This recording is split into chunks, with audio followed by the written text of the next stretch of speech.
Hello everyone, कैसे हैं आप सब। एक बार पुनः से कोचिंग क्लासेस पर स्वागत है। उम्मीद करता हूं आप सब अच्छे होंगे, मस्त होंगे, बेहतर होंगे और आप सभी की पढ़ाई भी बेहतर चल रही होगी। बच्चों, क्लास 12 यदि हिंदी की बात करें तो यदि आप एमपी बोर्ड से हैं तो काफी हेल्पफुल है वीडियो।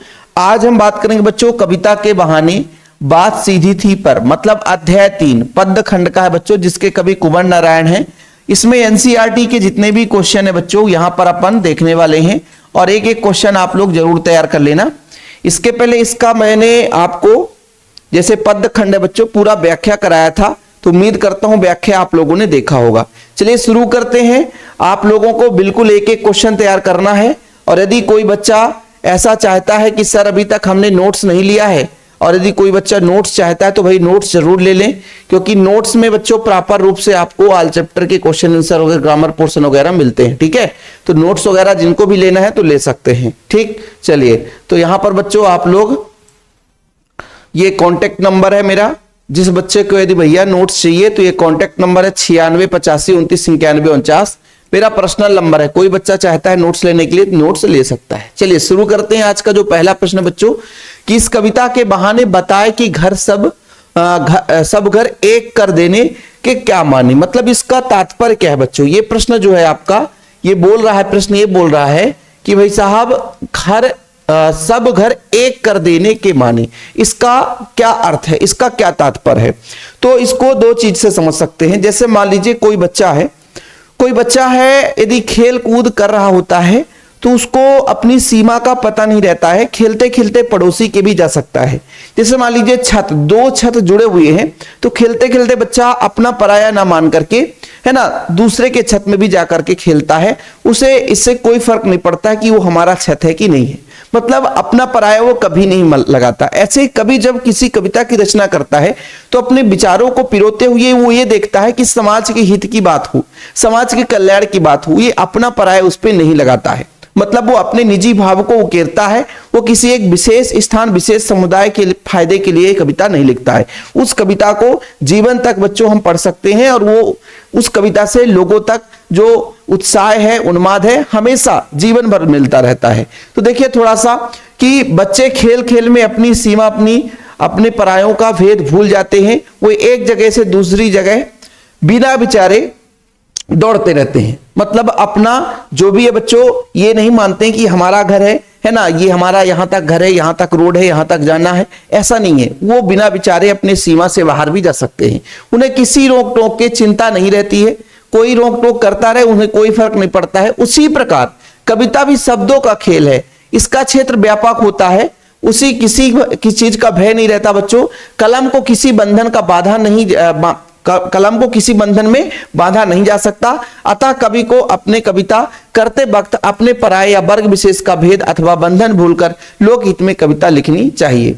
तो कहने का तात्पर्य यही है कि जिस प्रकार से बच्चे खेल खेल में अपनी सीमा को भूल करके कहीं भी जा सकते हैं, उनकी एक सीमा निश्चित नहीं रहता, अनंत है, कहीं भी जाते हैं, वो अपने पराये का ध्यान नहीं रखते हैं, उन्हें कोई रोक टोक नहीं सकता है। ऐसे ही जब हम कविता लिखते हैं या कवि कविता लिखता है तो शब्दों का कोई मतलब एक निश्चित सीमा नहीं है। वो लिखते लिखते किसी जाति विशेष वर्ग का फायदा ना देख करके लोकहित के बारे में लिखता है, उसकी कोई सीमा नहीं होती बच्चों। ये चीज है, क्योंकि भाई कलम के बंधन को हम कभी बांध नहीं सकते, उसका क्षेत्र जो है व्यापक होता है। चलिए इसके बाद बात करते बच्चों दूसरे प्रश्न पर चलेंगे।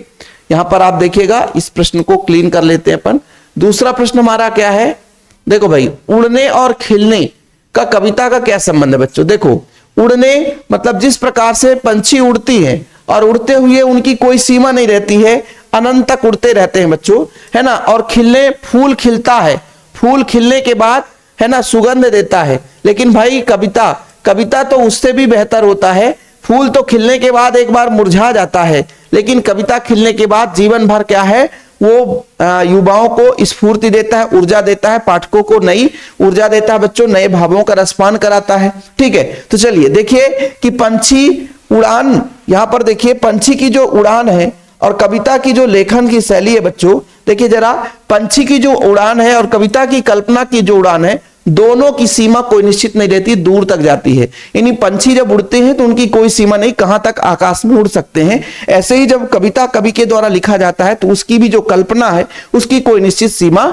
नहीं होती बच्चों। ठीक है, दोनों अपने लक्ष्य ऊंचाई मापना, दोनों को अपने लक्ष्य का ऊंचाई मापना होता है। कविता में कभी कल्पना की उड़ान होती है जिसकी सीमा अनंत होती है, इसलिए कहा जाता है कि जहां ना पहुंचे रवि वहां पहुंचे कवि।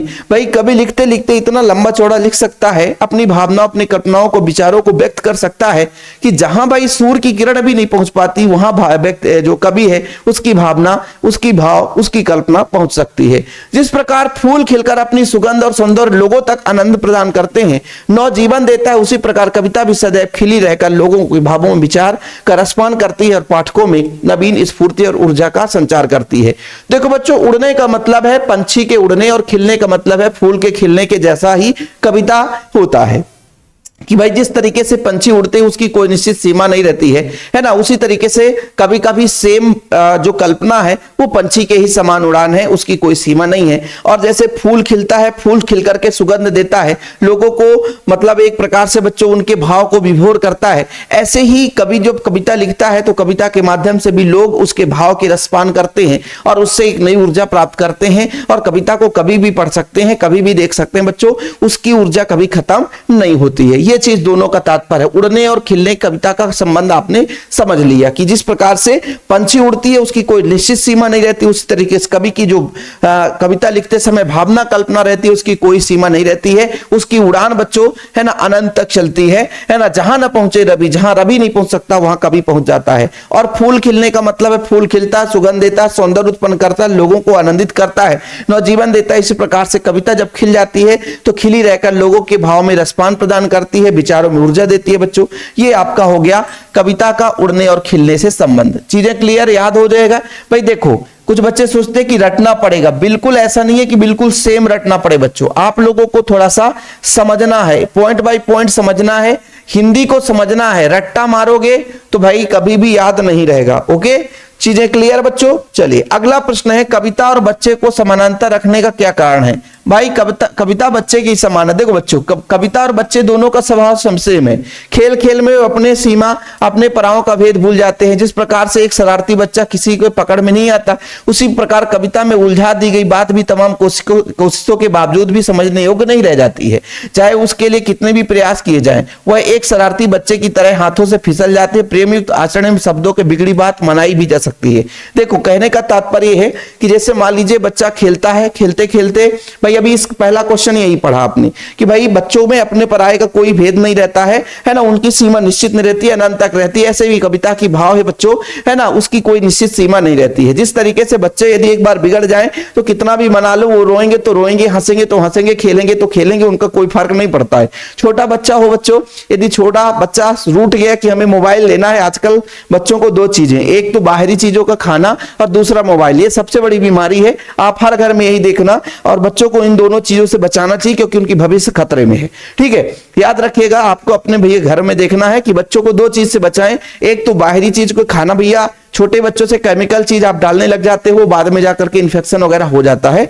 और दूसरी चीज, घर में बच्चों को मोबाइल, है ना, बिना मोबाइल के वो खाना नहीं खाते हैं। तो ये दो चीजें, ऐसे ही बच्चे जब रूठ जाते हैं तो उनकी मम्मी भाई तरह तरह के से मनाने की कोशिश करती है, ले लो पैसा, ले लो खिलाना, डिनर ले लो भैया, मोबाइल ले लो, वीडियो देख लो, क्या करना है जो करना है करो, बस खाना खा लो। तो यही हाल होता है शरारती बच्चे। यदि कविता भी सेम ऐसे ही होता है कि कविता एक बार यदि मान लीजिए भाषा के चक्कर में फंसा दी गई, कविता यदि एक बार बिगड़ गए बच्चों तो फिर वो बनने में समय लगता है, कविता बन नहीं पाता है। ठीक है, ये दोनों चीज का समझाइश यहाँ पर किया गया कि कविता और बच्चे समानांतर है।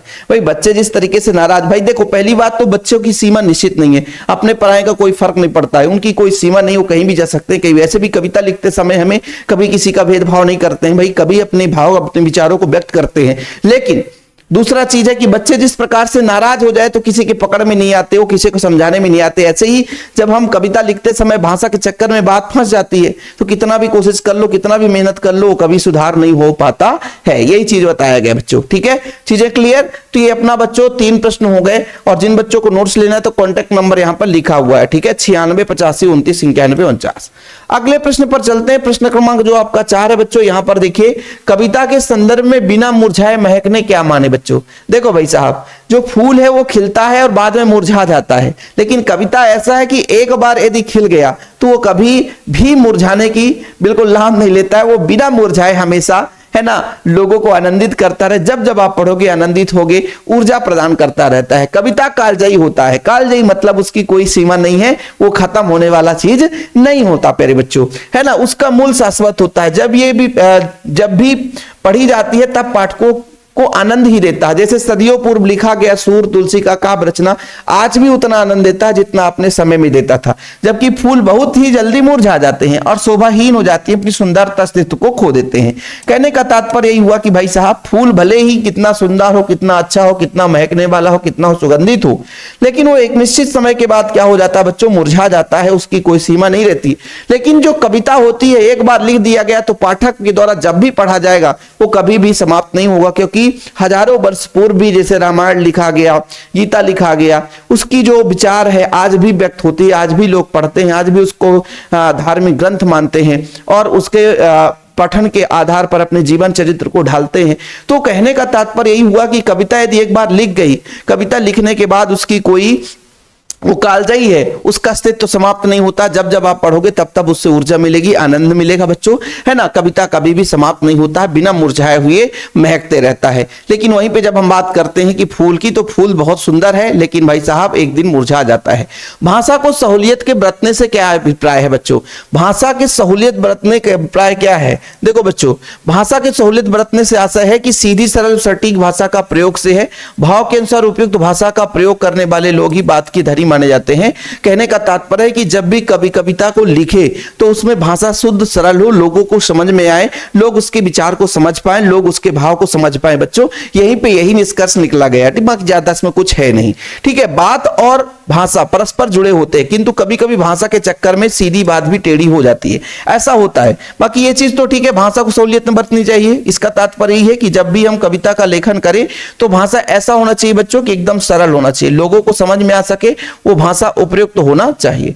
दूसरा चीज है यहां पर बात और भाषा का संबंध। बिल्कुल, जब अपनी बात कहें तो भाषा को संयोज कर कहें, ऐसा भाषा प्रयोग ना करें जो कि क्लिष्ट हो जाए, कठिन हो जाए, मतलब लोगों को समझ में नहीं आए। कभी कभी कविता में अपने बात को रखने के लिए कभी इस तरीके से भाषा का प्रयोग कर देता है कि वो भाषा क्लिष्ट हो जाती है, कठिन हो जाता है, उसे समझ नहीं पाते, है ना। जैसे मान लीजिए कोई कविता लिख रहा है तो उसको और सुंदर बनाने के लिए, सुंदर बनाने के चक्कर बात सीधी थी पर वो पेचीदा हो जाती है, वो कठिन हो जाती है। यही चीज यहां पर कहा गया है कि बात और भाषा दोनों परस्पर जुड़े होते हैं, किंतु कभी कभी कवि लेखक आदि अपनी बात को प्रभावपूर्ण ढंग से बताने के लिए अपनी भाषा को ज्यादा अलंकृत बना देते हैं, है ना, या शब्दों का चयन में उलझा जाते हैं। तो भाषा के चक्कर में अपनी मूल बात को प्रकट ही नहीं कर पाते, श्रोता या पाठक उस शब्द के जाल में उलझ कर रह जाते हैं और सीधी बात भी टेढ़ी हो जाती है। वही चीज बताया कि भाई अपने विचारों को और बढ़िया से व्यक्त करने के लिए कि और सुंदर हो जाए, और सुंदर हो जाए, मतलब इस सुंदरता के चक्कर में अपनी बात को भी पेचीदा कर देते हैं, बात को फंसा देते हैं। ठीक है, चीजें क्लियर, इसमें कुछ है नहीं बच्चों। कहने का तात्पर्य यही हुआ कि जो कवि के द्वारा कविता लिखी जाती है उसमें बात और भाषा बिल्कुल एकदम परस्पर जुड़े होते हैं, लेकिन कवि या लेखक के द्वारा जब भी कभी कभी अपने बात को प्रभावपूर्ण बनाना होता है, अपने बात को और स्पष्ट करना होता है, तो स्पष्ट करते करते ऐसे भाषाओं का अलंकृत कर दिया जाता है कि वो बात थोड़ा सा कठिन हो जाता है, वो भाषा थोड़ा सा कठिन हो जाता है और बात बात में उलझ जाता है। इसलिए तो कहते हैं बच्चों कि बात सीधी थी पर टेढ़ी हो गई, फंस गई, पेचीदा हो गई, ऐसा क्वेश्चन भी पूछा जाता है कभी कभी। तो दोनों चीज क्लियर हो गया होगा आपको। चलिए अगला प्रश्न बच्चों बढ़िया सिंपल है, देखिए बात कथ्य के लिए नीचे दिए गए विशेषताओं को उचित मुहावरे का प्रयोग करना है। मुहावरा, बात की चूड़ी मर गई, बात की चूड़ी मर गई, बात की चूड़ी मर गई मतलब बच्चों यहां पर देखिए 4 ऑप्शन में बात की चूड़ी मर गई, बात की चूड़ी मर गई, चूड़ी मरना मतलब प्रभाव खत्म हो जाना, तो इसका ये हो जाएगा बात का प्रभावहीन होना। नीचे आपको लिखा मिल जाएगा बात का पेच खोलना, खोलना मतलब बच्चों है ना मतलब एक तरीके से खोलना मतलब सहज से स्पष्ट कर देना, ये हो जाएगा आपका। बात का शरारती बच्चे की तरह खेलना, शरारती बच्चे की तरह खेलना मतलब पकड़ ना आना, जब शरारती बच्चा खेलता है तो पकड़ में नहीं आता है। पेंच की कील की तरह ठोक देना, भाई बात सही बन नहीं रहा था तो और अच्छे तरीके से ठोक दिया तो बात की कसावट ना होना, है ना। बात का बन जाना, बात का बन जाना मतलब सामंजस्य बन जाना, ये हो जाएगा बच्चों। नीचे आंसर भी दिया हुआ है, आप लोग इसे कर लेना, ठीक है। चलिए आगे चलते हैं। केवल एनसीईआरटी के ही क्वेश्चन आंसर है, इसमें अलग से क्वेश्चन आंसर नहीं है बच्चों प्यारे, ठीक है। चलिए अगला जो प्रश्न है, कितने प्रश्न है? अभी 2 प्रश्न होंगे। बात के जुड़े कई मुहावरे प्रचलित है, कुछ मुहावरे का प्रयोग करके लिखिए। तो यहां पर देखिए, जैसे मान लीजिए यहां पर देखिए बच्चों, जैसे आपका है कि बात का बतंगड़ बनाना, तो हमारा पड़ोसन जो है वो काम में बात का बतंगड़ बनाता रहता है। बातें बनाना है ना, बातें बनाना तो जीजा जी से सीखे। तो ये बा का प्रयोग है, यानी मुहावरा दे रखा है, दो मुहावरा, और मुहावरे में बाक का प्रयोग करना है। तो ये चीज क्लियर है। और लास्ट वाला क्वेश्चन है बच्चों, ये मुहावरा वगैरह तो आप लोगों से बन ही रहा होगा, इसमें ज्यादा परेशानी है नहीं। इसमें आप देखिएगा लास्ट वाला जो प्रश्न है भैया, लास्ट वाला जो प्रश्न है इसको बड़े प्यार से समझो, व्याख्या करना है। और व्याख्या मैंने आपको कराया है, तो इसमें ज्यादा फोकस करने की जरूरत नहीं है। इस चैप्टर का पूरा व्याख्या कराया है। और बच्चों आप लोग व्याख्या जरूर देखा करें, यदि व्याख्या नहीं देख रहे हैं तो फिर दिक्कत है, ठीक है। जोर जबरदस्ती से बात की चूड़ी मर गई और वह भाषा का बेकार घूमने लगी। देखो बच्चों, जोर जबरदस्ती से, कभी कहता है अपने विचारों को व्यक्त करता है, लेकिन धीरे धीरे धीरे धीरे वो और सजावट करना चाहता है, और सजावट करने के चक्कर में वो अपनी बात को और फंसा देता है, ठीक है। मतलब कठिन क्लिष्ट भाषा का प्रयोग कर देता है। बात की चूड़ी मर गई, जैसे मान लीजिए कील को, स्क्रू को आप टाइट कर रहे हैं और स्क्रू कभी कभी नहीं जाता है, अब वो परेशान हो जाते हैं आप, तो ऊपर से हथौड़ा ठोक देते हैं। तो ऐसे ही जब कभी अपने बात को प्रभावपूर्ण बनाने के लिए बात को इतना क्लिष्ट कर देता है, फिर उससे निकलने के लिए भी कोशिश नहीं करता, मतलब निकलने के लिए बहुत कोशिश करता है लेकिन निकल नहीं पाता, तो फिर ऐसे बातों को लिख देता है। जैसे मान लीजिए कील में हम है ना सीधा ठोक दिए बच्चों, तो कील घुस गया, उसकी चूड़ी मर जाती है ना, इसकी चूड़ी मर जाएगी। ऐसे ही बात की भी चूड़ी मर जाती है, ठीक है। और भाषा बेकार घूमने लग जाती है, और ऐसी स्थिति में भाषा का कोई अस्तित्व नहीं रह जाता। यही यहाँ पे कविता में कहा गया है कवि के द्वारा। देखो, कवि कहते हैं कि एक बार यह सरल सीधे कथक की अभिव्यक्ति करते समय भाषा को अलंकृत करने के चक्कर में ऐसा फंस गया कि वह अपनी मूल भाव को प्रकट ही नहीं कर पाया। मतलब भाई बात को सरल बनाने के चक्कर में और ज्यादा कठिन हो गया, है ना। उसे कथ्य में बदला सा लगने लगा, मतलब जो वास्तविक कथन था वो अब बदल चुका है। कवि का कहना है, विकी कहता है कि जिस प्रकार जोर जबरदस्ती करने से कील की चूड़ी मर जाती है। आप कील को भाई, जिसमें आप लोगों के कील में क्या है, चूड़ी रहती है, ऐसा नहीं कि एकदम सिंपल कील। जैसे स्क्रू की बात करता हूं, स्क्रू होगा वो, उसमें चूड़ी होता है बच्चों। आप चूड़ी को घुमाओगे, लेकिन यदि नहीं घूमता तो जबरदस्ती का ठोक देते हो। ऐसे भाषा को आप सजाओगे और जब समझ में नहीं आता तो ऐसे भाषा का प्रयोग करें भैया कि निपटो अब यहाँ पे, है ना। तो यही चीज होता है कि जिस तरीके से भाई साहब कील की चूड़ी मर जाती है, वैसे ही मान लीजिए जैसे जब चूड़ीदार कील को चूड़ी विहीन कील की तरह ठोक दिया जाए, है ना, तो भैया उसी तरीके से कथ्य के अनुसार भाषा के अभाव में कथन का प्रभाव नष्ट हो जाता है और अर्थ का अनर्थ हो जाता है। मतलब जो वास्तविक रूप से अर्थ होना चाहिए वो अनर्थ हो जाता है, जो अर्थ निकलना चाहिए वो नहीं निकल पाता है। तो इस तरीके से आपके पूरे के पूरे चैप्टर के क्वेश्चन कंप्लीट हो गए हैं, जितने भी क्वेश्चन थे। और कांटेक्ट नंबर ये मेरा पर्सनल नंबर है बच्चों। शिव सर का सपोर्ट करें, मात्र 100 रुपए का नोट्स रहता है, और बढ़िया नोट्स लें, प्रॉपर तैयारी करें। अभी इसके पहले जो ये अभी जो न्यू पीडीएफ बना है बच्चों, 1-2 चैप्टर का बना है, लेकिन जो आपका पुराना चैप्टर का तो जैसे कुछ क्वेश्चन नहीं रह जाते तो एग्जाम टाइम में भी आपको नोट्स दे दिए जाएंगे। जैसे कुछ बच्चे नोट्स ले लिए, बोले सर अब जो पीडीएफ बना रहे हो आप तो अलग से बना रहे हो, तो टेंशन ना लो, 1-2 क्वेश्चन जो हम ऐड कर रहे हैं तो आप लोग वीडियो से भी कवर करें, नोट से भी कवर करें, है ना। और नोट्स में भी आपको ऐड कर दिया जाएगा, दे दिया जाएगा, परेशान होने की जरूरत नहीं है। बाकी जो बच्चे नोट्स लेना चाहते हैं तो कॉन्टेक्ट जरूर करें। हाँ भाई, वीडियो को शेयर करें। अगला वीडियो तभी आता है जब आप लोगों का प्यार रिस्पॉन्स अच्छा रहता है। फिलहाल अभी के लिए इतना ही बच्चों। जय हिंद, वंदे मातरम।